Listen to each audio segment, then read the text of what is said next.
Hello friends, आज का video बहुत स्पेशल है क्योंकि आज हम बात करेंगे नंबर 7 वाले लोगों की। न्यूमरोलॉजी में जो लोग 7, 16 या 25 तारीख को किसी भी महीने की पैदा होते हैं, उन्हें नंबर 7 के लोग कहा जाता है और उनका रूलिंग प्लैनेट होता है केतु। केतु को वेस्टर्न न्यूमरोलॉजी में नेपट्यून के नाम से भी जाना जाता है, जो मिस्ट्री, इंट्यूशन, स्पिरिचुअलिटी और एनालिटिकल सोच का प्रतीक है। नंबर 7 वाले लोग नेचुरली डीप थिंकर्स होते हैं, विजडम से भरपूर होते हैं, थोड़े से डिटैच्ड भी होते हैं और फिलोसफिकल नेचर के होते हैं, जो इनको दूसरे लोगों से डिफरेंट और यूनिक बनाते हैं। तो आज हम बात करेंगे नंबर 7 वाले लोगों की कैरेक्टरिस्टिक्स, किन चीज़ों का इन लोगों को ध्यान रखना चाहिए, इनकी करियर ऑप्शंस और 5 एफर्मेशंस तो इन लोगों के लिए स्पेसिफिकली डिज़ाइन्ड है ताकि ये अपने जीवन में और सक्सेसफुल हो पाएँ। आगे बढ़ने से पहले बहुत शुभ मुहूर्त है, जल्दी से चैनल को सब्सक्राइब कर लीजिए, नोटिफिकेशन बेल आइकन को दबा दीजिए ताकि जैसे ही मैं ये वीडियोज़ बनाऊँ, ये आप तक जल्दी से पहुँच जाएँ और आप इनका जल्दी से फ़ायदा उठाकर और भी सक्सेसफुल हो पाएँ। कर लिया सब्सक्राइब? अब चलते हैं आगे। तो सबसे पहले नंबर 7 वालों की कैरेक्टरिस्टिक्स। नंबर 7 वाले लोग जो होते हैं बहुत लॉजिकल होते हैं, एनालिटिकल स्किल्स इनमें भर-भर के भरी होती हैं। ये हर चीज़ को एनालिटिकली सोच सकते हैं और बहुत डिटेल में एनालाइज़ करके हर छोटी से छोटी चीज़ पर ध्यान देके ही ये कोई भी डिसीजन लेते हैं। इनका इंट्यूशन पावर भी बहुत हाई होता है। ये अपनी इंट्यूशन पे विश्वास भी करते हैं और कभी-कभी बिना प्रूफ के, बिना डेटा के भी ये चीज़ों का अंदाज़ा लगा लेते हैं, जो इनको एक नेचुरल प्रॉब्लम सॉल्वर बनाता है।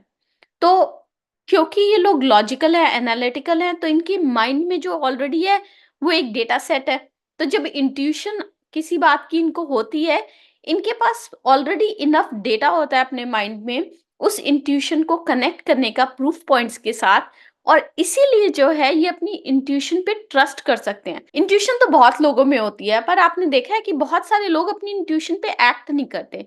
वो इसलिए एक्ट नहीं करते क्योंकि उनको अपनी इंट्यूशन पे कॉन्फिडेंस नहीं होता।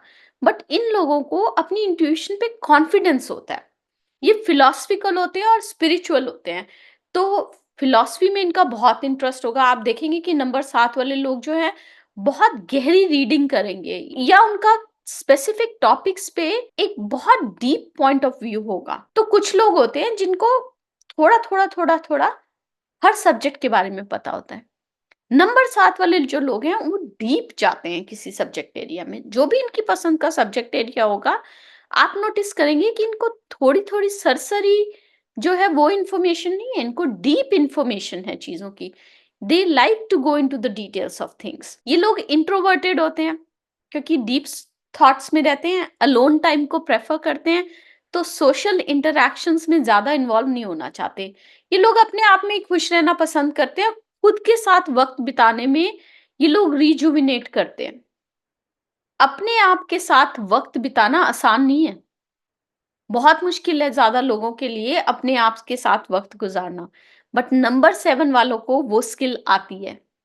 अपने आप के साथ टाइम बिताने का मतलब है कि आप खुद को समझते हैं। जब आप खुद को समझते हैं ना और जब आप अपने साथ बातें कर पाते हैं, वो बेस्ट टाइम होता है रिलैक्स करने का, रिजुविनेट करने का और नए आइडियाज़ को डेवलप करने का। तो इसलिए नंबर 7 वाले लोग क्रिएटिव और यूनिक भी होते हैं, क्योंकि ये लोग जो हैं रियली अपने साथ जो टाइम स्पेंड करते हैं, चीज़ों में डीप जाते हैं, नॉलेज सीकर्स होते हैं, तो लर्निंग और एक्सप्लोरेशन का भी इनको शौक होता है।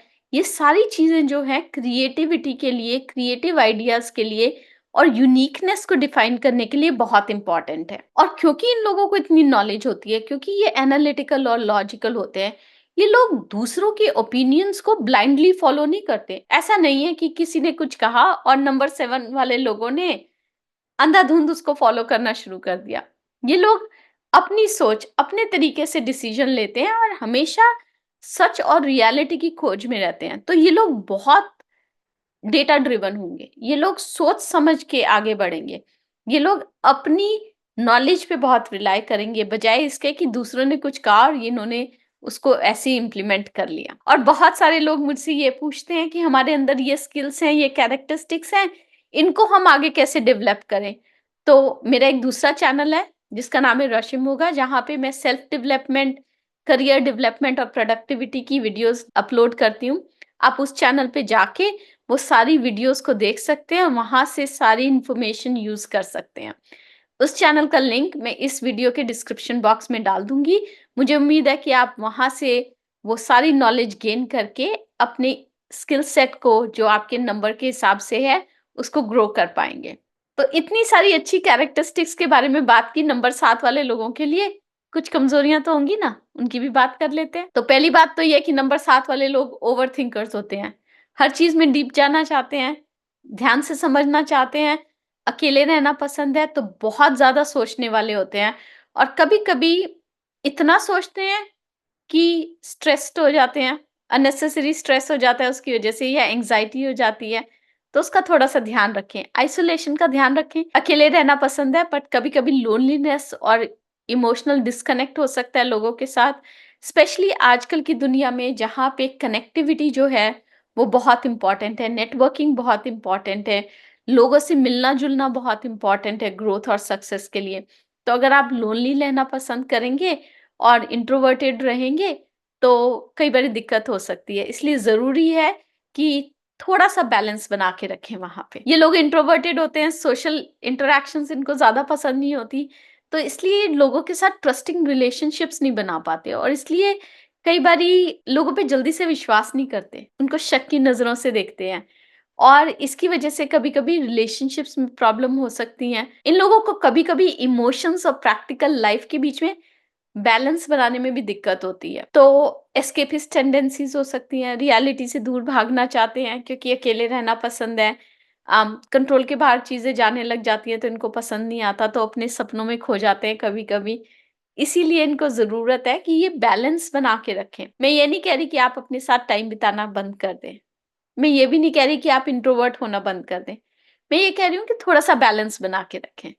थोड़ा-सा बैलेंस बनाना इसलिए ज़रूरी है क्योंकि जो आप आइडियाज़ को डेवलप करते हैं अकेले, जो आपकी डीप थॉट्स होती हैं, उसको आपको बैलेंस आउट भी तो करना है, उसको आपको लोगों के साथ वैलिडेट भी तो करना है, ताकि आप उनको यूज़ कर सकें कहीं पे। तो वो वैलिडेशन कहाँ से आएगी? वो वैलिडेशन वहाँ से आएगी जब आप लोगों के साथ बात करेंगे, उनके साथ आइडियाज़ बाउंस ऑफ करेंगे, तो बैलेंस बना के रखिए। अब बात करते हैं नंबर 7 वाले लोगों की करियर ऑप्शंस की। तो नंबर 7 वाले लोग हैं, नेचुरली एनालिटिकल हैं, क्रिएटिव हैं, फिलॉसफिकल नेचर हैं, तो उन करियर्स में एक्सेल करेंगे जहाँ पे रिसर्च की ज़रूरत है। ये लोग उन करियर्स में बहुत अच्छा परफॉर्म करते हैं जहाँ पे इंडिपेंडेंस, इंडिविजुअलिटीज़ वैल्यूड होती हैं। रिसर्च साइंटिस्ट बहुत अच्छे बनते हैं, एनालिटिकल सोच है, डिटेल्ड अप्रोच है, तो रिसर्च फील्ड में जो है बहुत सक्सेसफुल होंगे। साइकोलॉजिस्ट अच्छे बन सकते हैं, साइकियाट्रिस्ट अच्छे बन सकते हैं, स्पिरिचुअल गुरुज़ या हीलर्स बहुत डीपली अंडरस्टैंड करते हैं स्पिरिचुअलिटी को। मैंने कहा था ना, गहराई में जाने की कोशिश करते हैं, तो स्पिरिचुअल हीलर्स अच्छे बन सकते हैं, राइटर्स, ऑथर्स अच्छे बन सकते हैं। अच्छा, डेटा एनालिस्ट बहुत अच्छे बनेंगे, डिटेल में जाना इनको पसंद है, स्टैटिस्टिक्स को, चीज़ों को, डेटा को डिफरेंट एंगल से देखना इनको पसंद है। डिटेक्टिव और इन्वेस्टिगेटर्स बहुत अच्छे बन सकते हैं क्योंकि मिस्ट्रीज़ को सॉल्व करने में ये लोग माहिर होते हैं। फिलॉसफर या टीचर अच्छे बन सकते हैं, फोटोग्राफर और आर्टिस्ट अच्छे बन सकते हैं, यूनिक परसेप्शन है, क्रिएटिव विज़न है, तो इसलिए इन फील्ड्स में भी एक्सेल करेंगे। न्यूमरोलॉजिस्ट या एस्ट्रोलॉजर्स भी अच्छे बन सकते हैं क्योंकि स्पिरिचुअलिटी है, तो जो चीज़ों को गहराई से सोचने की, समझने की ज़रूरत होती है, प्लस इतना सारा डेटा एस्ट्रोलॉजिस्ट और न्यूमरोलॉजिस्ट के पास आता है, उस सबको कंबाइन करके लॉजिकली यूज़ करना, अपनी इंट्यूशन पे बिलीव करना, ये सारी चीज़ें ज़रूरी होती हैं जब आप एक एस्ट्रोलॉजर या न्यूमरोलॉजिस्ट होते हैं और इसलिए इस फील्ड में भी ये लोग एक्सेल करते हैं। उसके बाद ये टेक इनोवेटर्स अच्छे हो सकते हैं, टेक्नोलॉजी फील्ड में नई चीज़ें क्रिएट करने में, डिस्कवर करने में, क्योंकि आप इतने डिटेल्ड ओरिएंटेड हो, टेक इनोवेटर्स भी आप बहुत अच्छे बन सकते हो। अब बात करते हैं आपकी अफ़र्मेशंस की।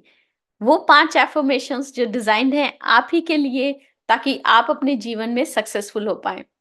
आई use my intuition as a guide. I accept my unique thoughts and ideas. I welcome my knowledge as I explore my journey. I see every challenge as a new learning experience. And I completely trust myself and my decisions. Number 7 वाले लोग जो है naturally wise, insightful और spiritual human beings होते हैं।